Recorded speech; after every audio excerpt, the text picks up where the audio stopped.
Hello there. After Monday night's Irish triumph in Nelson, what did the Scots do in Dunedin last night? A wonderful Scotland goal. The Tartan Army down here going absolutely crazy. There's a putt to win the Ryder Cup. She's on. The great nation of America humbled. He's got a great shot at winning this. Championship point. History is made at the US Open.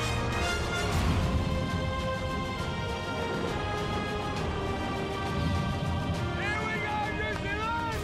This is extraordinary batting from McCullum.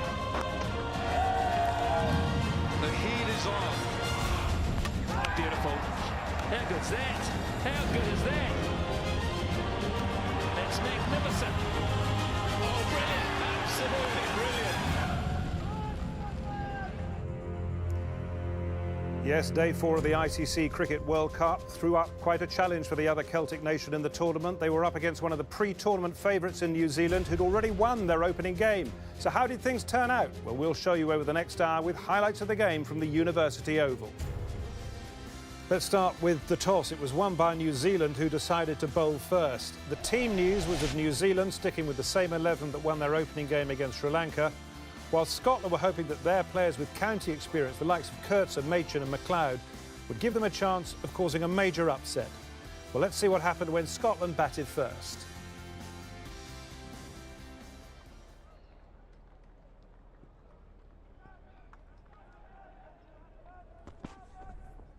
Just a little bit of movement there in the air for Tim Southee.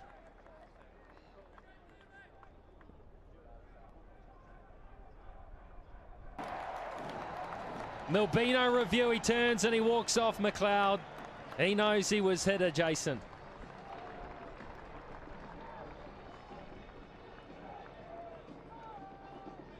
And it's an absolute beauty. It's the ball you don't really want first up in your innings. To raise the finger. It's a relatively straightforward decision in the end. So Scotland lose their first. It's Callum McLeod, first ball, 1 for 1. It's 2 from 2.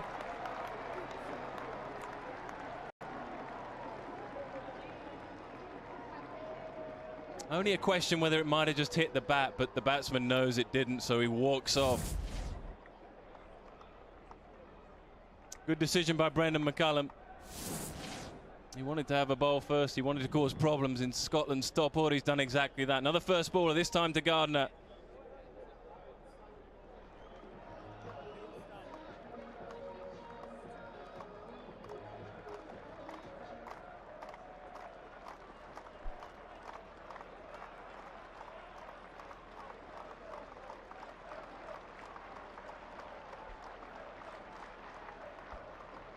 The slips are in place. It's a hat-trick ball for Bolt. He's bowling to a left-hander. That's why they're all there. He's swinging the ball. 2 New Zealanders have got one-day international hat-tricks. Morrison, Bond. Can Bolt join them? Can't get it right. Oh, just shuffles on the crease. Oh, flashes at that.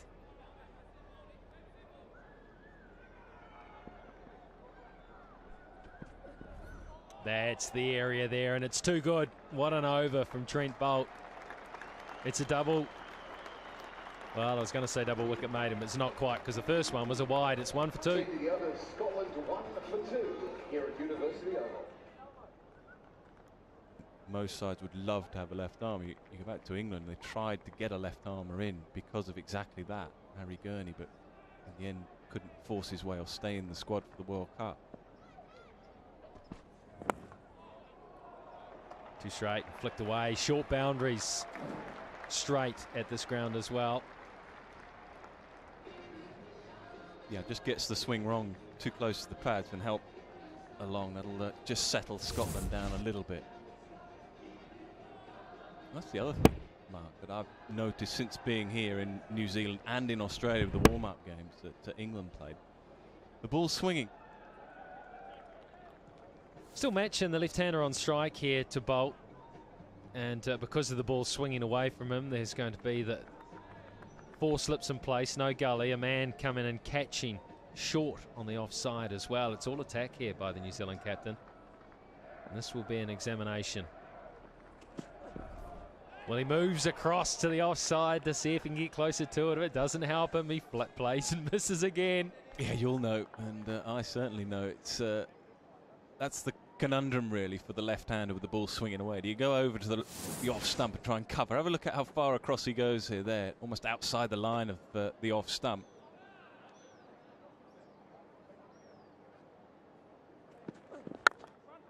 Got it out of the middle, just leant on it. Now it's a short boundary here. That should go for 4. That'll make him feel a lot better. Yeah, short boundary, but lovely timing. Just leans on it, really.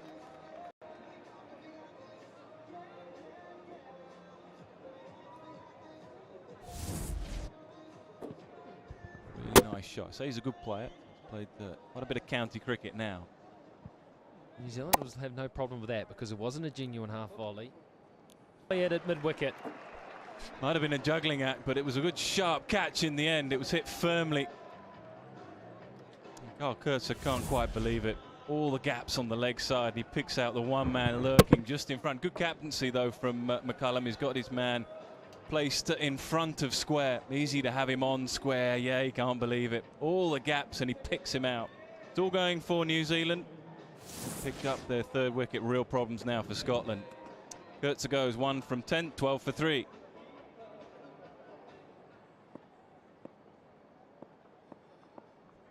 Tim Southee. Well, if there was any bat, he'd presumably know about it.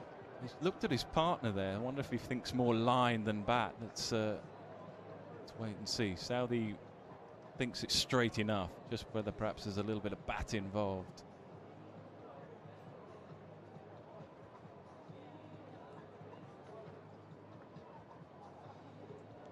He's probably played for the swing as well. The ball has been swinging away from the right-hander. That's fine. Let's move that on. That's absolutely fine. Playing for a little bit of swing. First ball, and it just either was the other one, or it didn't swing. Now is it? It's pad first. Pad first. Then goes on to the bat, as you can see there.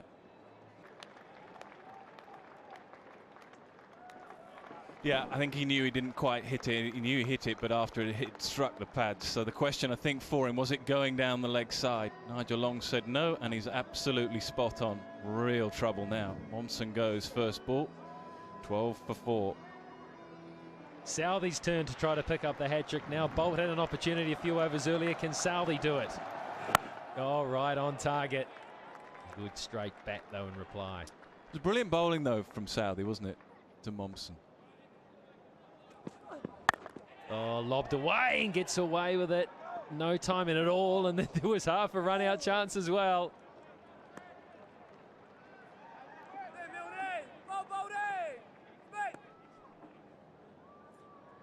Yeah, for once the ball falls safely for Machin. So Machin into double figures. We're near the middle of the bat.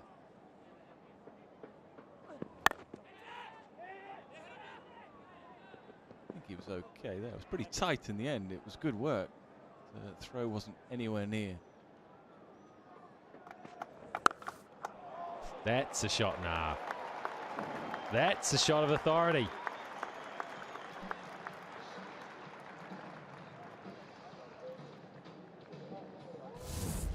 Tried to put away the short ball. He missed his first attempt, and this gives us an idea there's not a huge amount of pace in the surface either. But, it's a good start here for Machin. Oh, how did that miss? Wow, they'll run it by. How did that miss? I understand how Ronke's missed that one because can't expect to miss the stumps. Have a look at this. Shapes him beautifully. If it made contact with the pad, it probably would have ricocheted onto the stumps.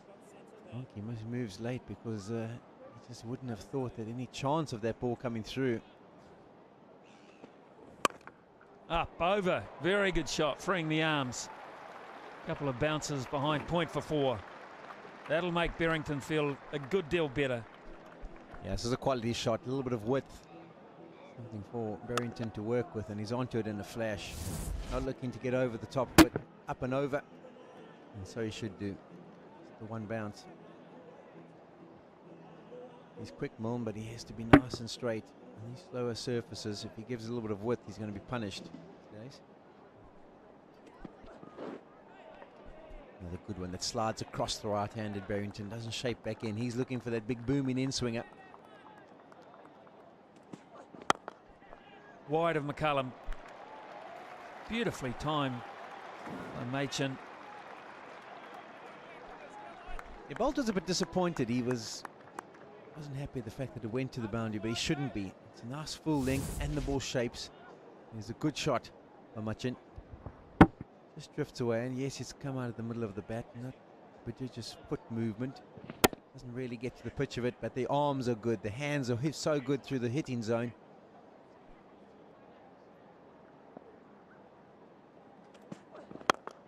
That's a good shot. That's one of the best ones of the day so far. Not overhit at all and beautifully placed. Back-to-back boundaries for Machin and for Scotland. They're 38 for 4. This is quality from Machin. He's really finding his feet now. Gets into a good position. A bit of a punch down the ground. That's with the middle of the bat once again. Bolt tries to stretch out his right hand to try and take a caught and bowl, but no luck. Oh, cracking shot. Lovely work. That'll bring up the 50 partnership in the 6th boundary. What a way to bring it up as well. And the slot for him. It's full, it's outside off, and he can just free those arms. Little shimmy towards it as well. Oh, cracking shot again. This time it's Berrington away on the offside. Elliott might have just got a little finger to it, but it's still raced away. Lovely, some fluency at last. They'll be happy with this. Scotland. Yeah, wide, he's got to play with a bit of topspin to try and control it. Does well, does Berrington. So much for his confidence. Well, he'll get 6 here. That's a very good shot. He helped it on its way, never overhit it. So the Yorker bouncer approach from Southey has backfired. 6th of the match. Yep, you get the impression that New Zealand just had enough. They're going to try and find a way of getting a wicket. Yorker then short, but he just swats it away, really. Just using the pace that's there. Not big boundaries here at Dunedin. There you go, have a look. Just bang, just uses the pace.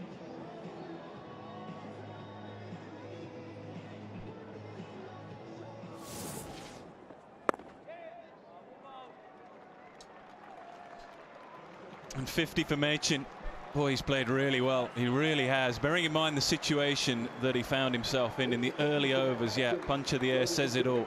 He must be really, really proud of what he's achieved. He's only 50 to his name, but perhaps one of the most important 50s, if not the most important half century of his career so far.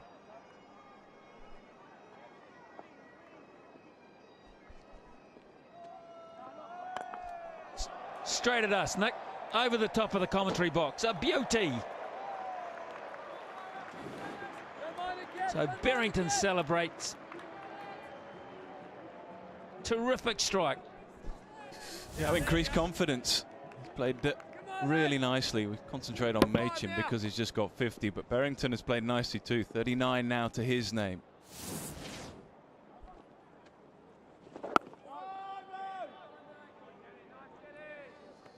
Such a big game for Scotland. Such a big game. It really is. Opportunity for players like Berrington and Machin on the world stage. Catch!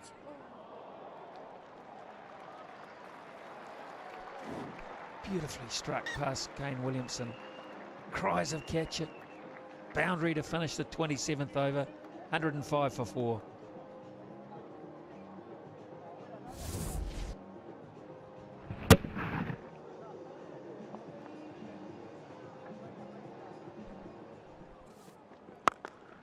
Oh, great. Wow. That is some shot. It is indeed. Mid-off is up, so encouragement for the batsman to use his feet, keeper back, of course, but boy, does he hit this out the middle. Dismissive from Machin. Straight up. Straight up. McCullum will get this. Yes, he will. Oh, Machin. He'll be cross with himself. He had New Zealand there for a while. And Anderson out of nothing. The golden arm works. Yeah, and he's furious with himself. He's saying, how did I not keep that down? In the end, I think it's just the extra bounce. He couldn't quite get on top of it and hit the top edge, and the rest was done by Brendan McCullum. Not quite in the position, unfortunately, to play the shot, to execute the shot. They don't drop much, New Zealand, and McCullum was never putting that down.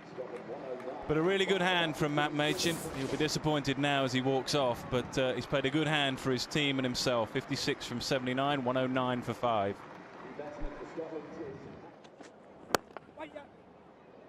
Nice shot. How well has he timed it? Just leant on it and pushed it.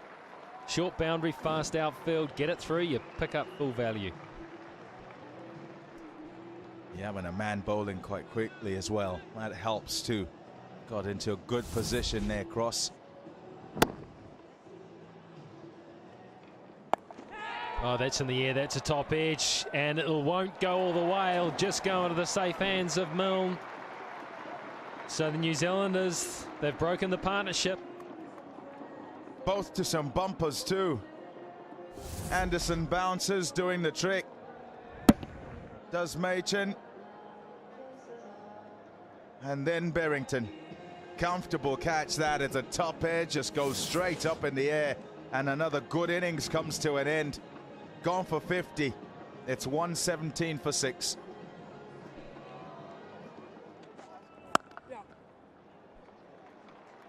What a shot. What a shot. It's a brilliant shot. Off the back foot, gets up on his toes. Doesn't look to force it at all. Let's go down to the outer where Nick Knight has someone very important for us. Thanks very much, Shane Bond, bowling coach. Must be delighted. What is it, 129 for 6? How pleased are you? Very happy. You know, this was always going to be a tough game for us, and the way the boys started and got us on the front foot, yeah, it's going well for us so far. And the attitude you've shown in this game has been ruthless, hasn't it? Bowling first. Okay, it's against Scotland, but it's 2 points that you've got to get. There's no foot off the gas here. No, and I thought it was a sort of wicket that we thought it might swing around a bit, and we've got two bowlers who are, you know, exceptional swing bowlers. Back upstairs. Yeah, back up here because we've just seen another wicket for Corey Anderson. He's got 3 now. He's doing a fine job in mopping up the middle order, you could say. Another shortish ball. This one not a hook shot, just angled away, a little outside edge, easy as you like. A bit disappointed with that, will Matthew Cross, because he feels it's there to cut. And it doesn't quite get over it. Look at that, throws the head back because it's a simple catch through to the keeper, Luke Ronchi. Anderson having a wonderful time. And New Zealand running through Scotland now. Cross gone for 14. It's 129 for 7. Really good bowling. Done him in the flight. Quicker one, was able to drive at it and then just hangs this one in the air and he can't get to it, thinking drive again, but it's not quite there. Overbalanced and drawn out of the crease. Simple work for Ronchi, who completes the job. Taylor gone for 4. It's 136 for 8. Tight. That's not. That's away for 4. A good shot from Davey. With Anderson coming around the wicket, he has to get it nice and tight on that off stump, otherwise there's going to be some width. A little bit of width, back of a length. Davey's onto it in a flash. Gets it in front of square. The man at backward point can't make the ground up. It's a welcome boundary for Scotland. Didn't work, but Tory's just run another one across. This time it's Majid Haq. Once again, a wonderful example from Vettori. You see that Huck's trying to work it onto the leg side because of Vettori coming round the wicket. Started off so well with the blister of wickets. They're starting to finish off well as well. 142 for 9. Huck goes for a naught. Vettori, did it turn enough That's really close. If it turned a little bit, it could be hitting leg stump, but it might need to turn a bit more, Shaun Pollock, just to be overturned. Remember, this is it's a review. New Zealanders have decided to review it, so it needs to hit a lot of the stumps because the umpire's given it not out. Ronke and Vittorio are convinced. As you say, it's got to turn quite a bit and make sure it's straight enough to go onto those stumps. No problem with that front foot. Sliding, straightens. Oh, I think that's good. I think that's good. I'm with you. It looked good first up. Now the only thing was the bat. Was it bat first? There were two noises, so maybe that's why Nigel Long decided not to give it out, but you can see it's definitely pad first. Yeah, it's hit the pad first. Yes, he's a good distance down, but that is definitely pad and then on to bat.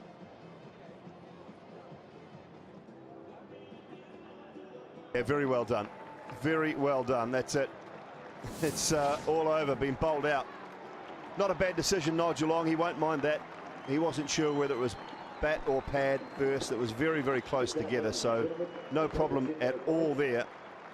But Wardlaw will be the fourth golden duck of the innings. The fourth golden duck of the innings, and there was a second ball duck as well. Has to be some sort of record. Yeah, 5 ducks. Never happened before for Scotland. Sear out early. McLeod and Gardner first ball. It was Matt Machin who was very good for the Scottish side. The bowlers at the top did a great job. Shaun Pollock, 2 wickets for Bolt and Southey. Vittori with 3 and Anderson with 3 as well. New Zealand won the toss this morning. Brendan McCullum decided to send Scotland into bat, and his bowlers have done the first half of the job very well. 143 runs required to win by New Zealand.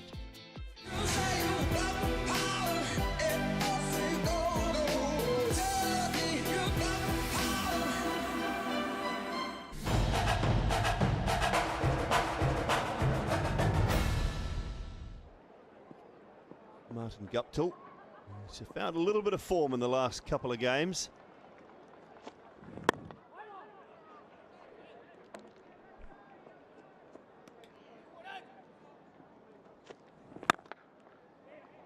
Good start from Guptill. Little finger on it did the bowler, but it's going to race away for 4. Well timed.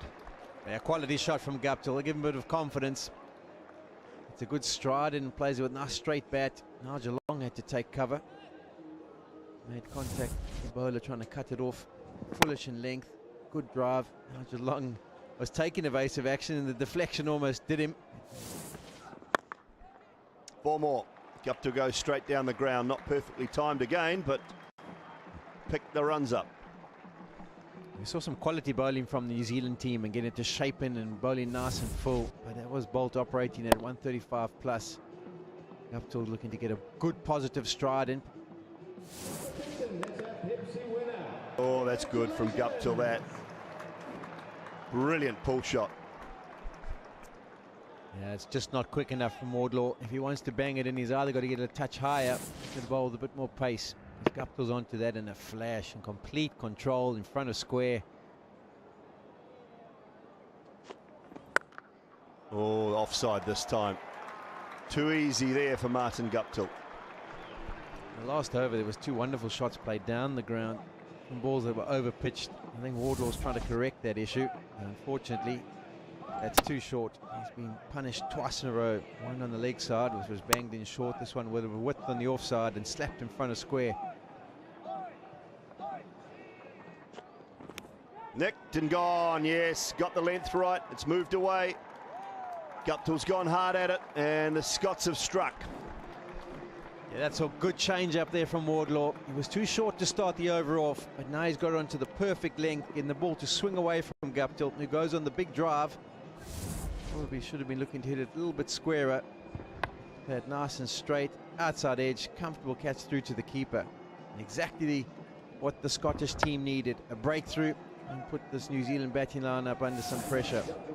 Anyway, so the brief innings of Guptill comes to an end. He goes for 17, New Zealand 18 for 1.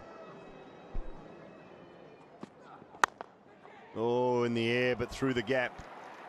Got away with it. Good timing from McCullum. It was 4 Scotland fielders left holding their head there. They thought that was another opportunity to pick themselves up a wicket. It was good contact made by McCullum, but he couldn't get over the top of the bounce. So it was airborne for a long period of time, but the placement was good. Away to the boundary.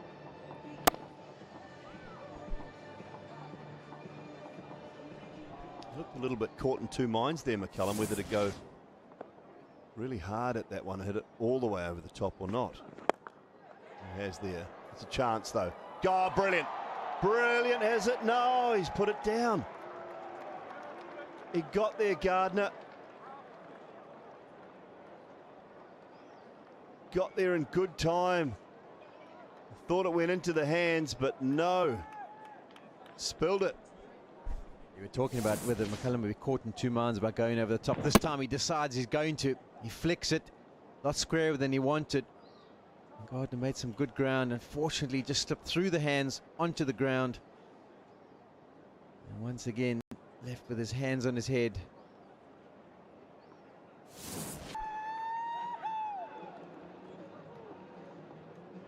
$29 for 1.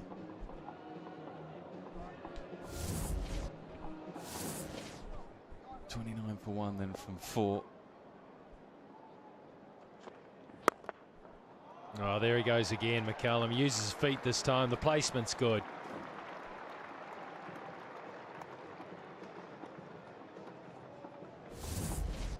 Just got a little bit of swing. Wardlaw plays county cricket down at Yorkshire. He's only played, I think, 8 first-class games, so just beginning a career. So this will be a great experience for him. That's a gift. That is in the McCullum scoring zone. Whatever standard of cricket you're playing, Ian Wardlaw will know that he's not going to get away with that, whether it's to McCullum or not. It's too short, it's too wide on what is essentially a good pitch.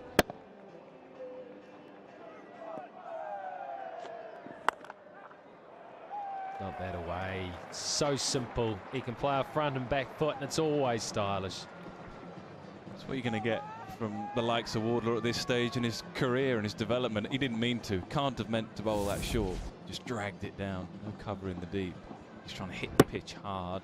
It's too easy for Williamson.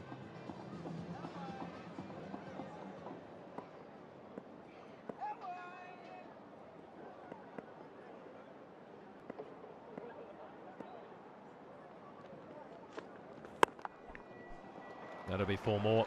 Easy as you like. 1 on the onside, 1 on the offside. That'll be better than that, Scotland.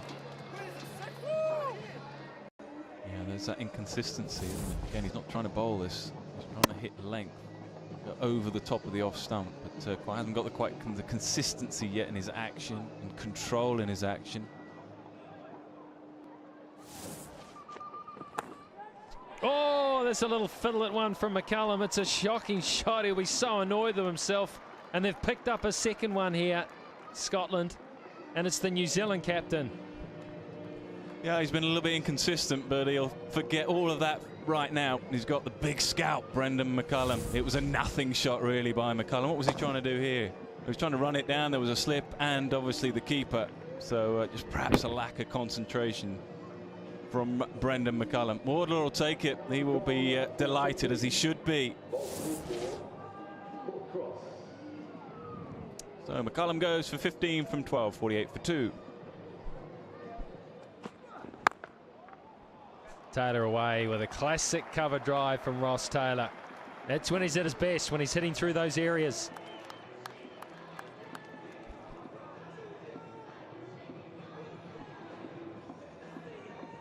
Nice if he could end up 40 or 50 not out, something like that. 30 or 40 to his name, just to walk off having won the game. Nothing wrong really with the lip, perhaps slightly wide. Length is good. He wants to see the drive early on.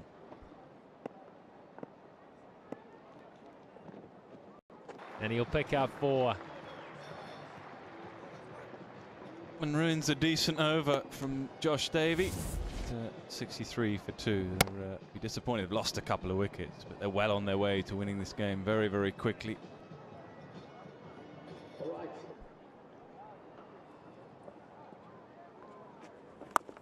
Taylor goes high. Has he gone far enough? Probably not. No, he hasn't. Picks out deep mid-wicket. There's only one man back there, and Ross Taylor couldn't have found him more successfully. Rob Taylor takes Ross Taylor. It went a long way in the air, and for some time had to shield the sun. It was coming straight out of it. That's how high it went. And he does a really good job. Hand up, yeah, and then knows where it is. Can see its flight and judge it, and takes it comfortably. 66 for 3. Majid Haq. The player of spin, Kane Williamson. He's pretty good at hitting gats.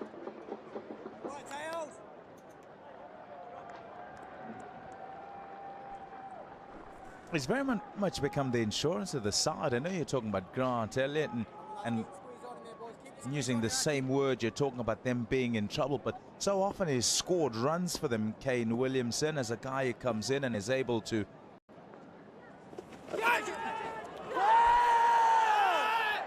Well then, has this come off the glove? Majid Haq is thinking it might have come off the glove, certainly behind the wicket.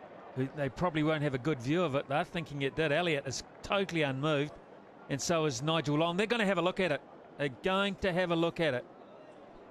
Yeah, a little apologetic in the way that they were sort of thinking about it and unsure whether to ask the umpire to have another look. No trouble. Have a go. He says it's the arm, and it might well be the glove. You just don't know, do you? I mean, why not take it? You know, they've got to bowl New Zealand out to get out of this. They've got to take every possible opportunity. Very, very good call, Nigel Long. Top drawer umpiring. Because we're seeing it at slow motion. We're seeing it at a very slow speed. We can see that it's gone past and hit the forearm of Grant Elliott. That, in natural time, it's an even better decision. Even better. Very close, and that's why the decision is so good. And he said just before he went upstairs, he is just showing the players and saying, yeah, actually that's on the forearm. I reckon it's missed the glove.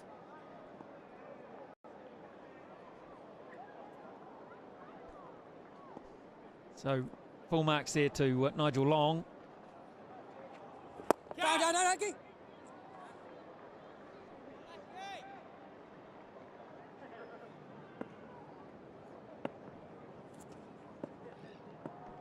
Good players put bad balls away, and Williamson's done just that to end the 13th over, 75 for 3.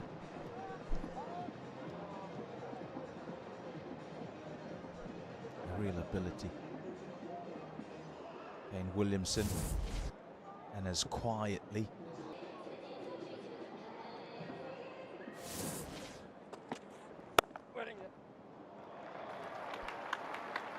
Glorious shot behind point. Too short and too wide. It gives Elliott the opportunity, and he doesn't waste it at all. Nicely into the gap. Yeah, lovely shot. Again, you see that forward press from Grant Elliott, looking to get forward. His initial thought is to get forward, but when he sees the length of the delivery from Davey, he's able to rock back. Much better length on this pitch. Oh, glorious. Now that is a top shot, because that certainly was no half volley. Really is good batting, because it's the same sort of width. But first was off the back foot, and then this time he's off the front foot and hitting that at the top of its bounce. Man, he's testing some very good players here. Beautifully played. 15 overs gone, 91 for 3. Yeah, nice shot. Put the man in there. He's also got a short, fine leg. And then was just a little on the straight side. And he had picked out his spot. Had Kane Williamson. Oh, just past short cover. And that'll go for 4. Oh, I thought he might get there. Just puts the dive in, and it's ever so close.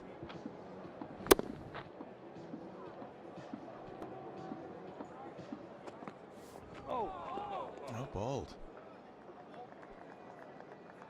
Didn't expect that to come back in. Grant Elliott, and is fortunate it didn't hear the timber go as well. Hits the seam and comes back. Goes over middle stump.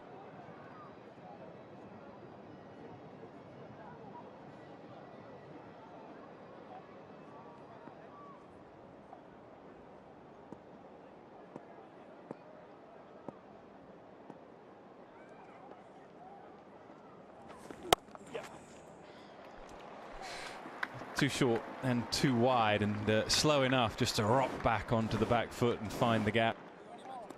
Yeah, probably the worst ball from Huck so far in his spell. Almost close to the wide line. And man, Elliott's ability is not going to miss out on that one. Everyone up on the offside, so he just has to pick the gap. Edged and gone, yes, good catch. Think it carried? Yeah, it carried. Okay, no problem. So he'll have to walk off. I'm talking him up, but he's had a wild swing at one. Yeah, Williamson's on his way. The last delivery was full and leg side, and he's worked it to mid-wicket, picked up 2. He thought maybe there'd be adjustment from the bowler and he could cash in by using his feet. Well, as it pitches, it just nips back slightly. He gets the inside edge. Good catch taken by Cross. Moving to his left. Good innings comes to an end. 38 from 45 deliveries, 106 for 4.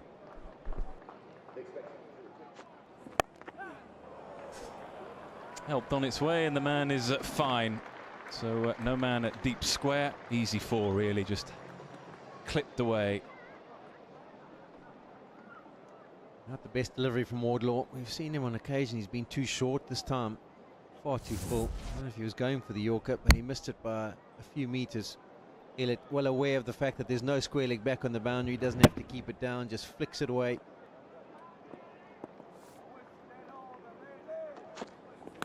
Bowls it there, gets the edge, wicket. It's exactly what he needs to be after. He's picked up 2 that way already, and this is the 3rd one for Wardlaw. Finds the outside edge of Elliott. Easy catch again for Cross. Another good effort by the Scottish team. Yeah, they can be really proud of their efforts with the ball. They've just picked up 5 for now, and Wardlaw's picked up 3. He's bowled generally that length. When he gets it right, he bowls just back of a length there, and he just has a little nibble at it, catches the edge of the bat, and a straightforward catch. So Wardlaw is having a good day. Grant Elliott, 29 from 31, 117 for 5.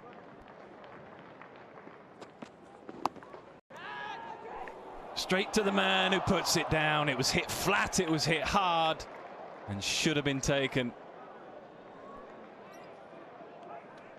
It's dropped by Wardlaw. It's the second easy one that the Scottish team has put down. They dropped Brendan McCullum early on in the piece. This time it's helped on its way by Anderson. He middles it. It's not the longest boundary. It's airborne for a long period of time. Yes, it came flat, but it was straight to Wardlaw.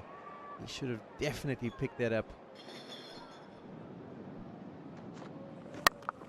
Short again, got enough of it. It was in the air for quite some time. Cover point was interested just for a moment. There's that inconsistency again from Wardlaw. 23 gone.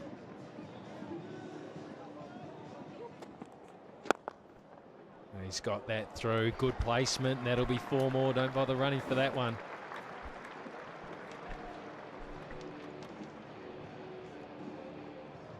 Decision was made, I think.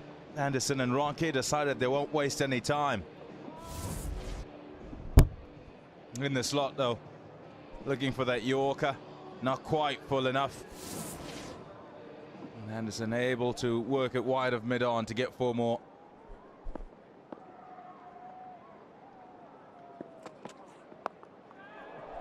Oh, this is it far enough? It should be taken, and it is taken. Good running catch out there. That's a beauty of an effort. And New Zealand's lost another one. A good catch by Wardlaw. Had to judge it well enough, and he did that.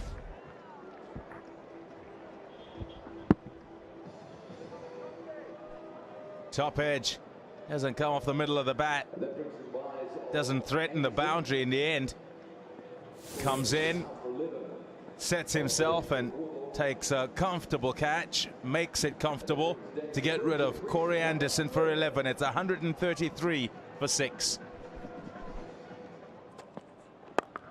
Well, that's flicked away in the air again, but it's an open spaces, and this could go for 4. And good effort, no! Oh, well, he put a good effort in there, but in the end, made a bit of a meal of it.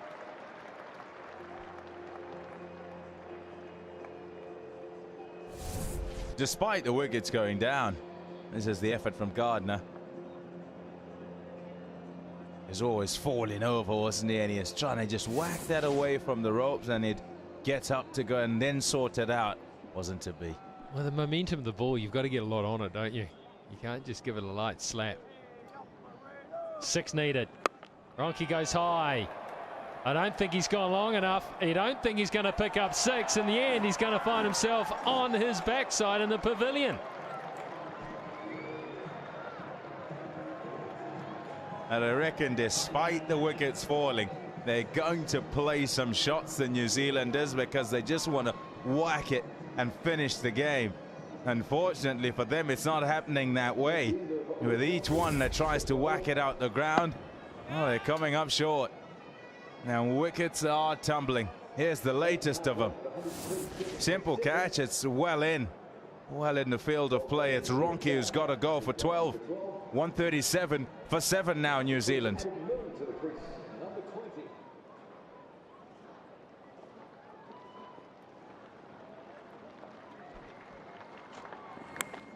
Off the edge, it's an unconvincing finish, but it's a finish to the game all the same. Daniel Vettori gets the winning runs for New Zealand with a rather unconvincing edge over the top of the slip cordon. Job done for the New Zealanders. Team in decent form. Lost more wickets than they'd have liked, that's for sure. But it's a win all the same.